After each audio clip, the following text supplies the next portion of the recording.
बुद्धिमान भीम। एक बहुत खूबसूरत गांव था। उसका नाम ढोलकपुर था। उस गांव में एक नदी थी जो हमेशा बहती ही रहती थी। उस नदी के कारण गांव में हमेशा हरियाली ही रहती थी। कुछ साल बाद वहाँ बारिश होना बंद हो गई और नदी सूखकर बंजर हो गई और गांव में काम ना होने के कारण गांव के लोग दूसरे गांव में काम के कारण जाने लगे। राजू और भीम दो आदमी एक ही गांव में काम के लिए गए। राजू बहुत अक्लमंद था और भीम जैसा उसका नाम वैसे ही वो बहुत शक्तिशाली था। वो आराम से कितना भी भार हो उठा सकता था। उस गांव में एक बहुत बड़ा लकड़ियों का व्यापारी रहा करता था। वो दोनों उसके पास काम मांगने गए। तब वो व्यापारी उनसे कहने लगा, जंगल जाकर लकड़ी काटनी पड़ेगी। क्या तुम दोनों से ये हो पाएगा? हाँ हो जाएगा। ये तो कोई मुश्किल का काम नहीं। तब व्यापारी ने जवाब दिया, तुम दोनों जितने पेड़ एक दिन में काट कर लाओगे उस हिसाब से ही तुम्हें पैसे मिलेंगे। वो दोनों कुल्हाड़ी लेकर जंगल गए। पहले दिन होने के कारण वो दोनों बहुत उत्साहित थे और जोर जोर से पेड़ काटने लगे।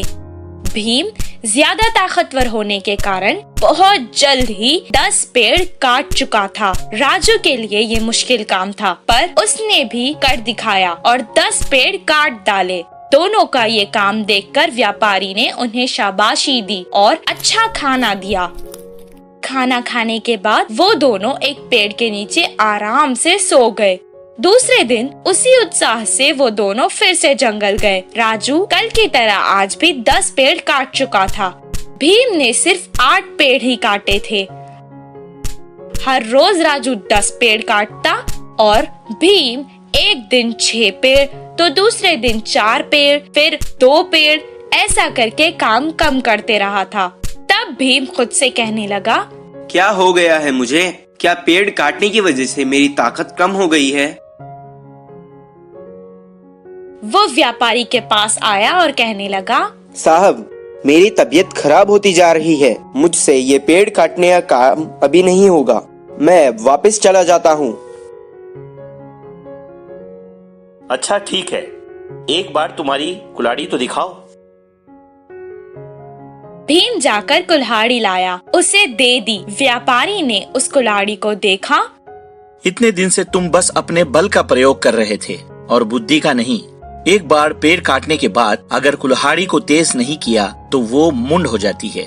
इसलिए हर बार कुल्हाड़ी को तेज करते रहना चाहिए। राम ने अपनी बुद्धि का इस्तेमाल किया और इसलिए वो इतनी कम मेहनत करके भी ज्यादा कमा रहा है। तुम इतनी छोटी बात नहीं समझ पाए। देखो भीम, हमें बल के साथ साथ अपनी बुद्धि का भी इस्तेमाल करना चाहिए। भीम को अपनी गलती समझ आ गई और वो अगले दिन अपनी कुल्हाड़ी को तेज करके अपने साथ जंगल ले गया। जैसे पहले दिन उत्साह से उसने पेड़ काटे, उतने ही उत्साह से उस दिन भी काम करने लगा। बुद्धिमान राम की तरह उसने भी बुद्धि का इस्तेमाल किया और इसीलिए उसे बहुत ज्यादा फायदा हुआ। इस कहानी से हमें ये शिक्षा मिलती है कि हमें अपने बल के साथ साथ अपनी बुद्धि का भी इस्तेमाल करना चाहिए।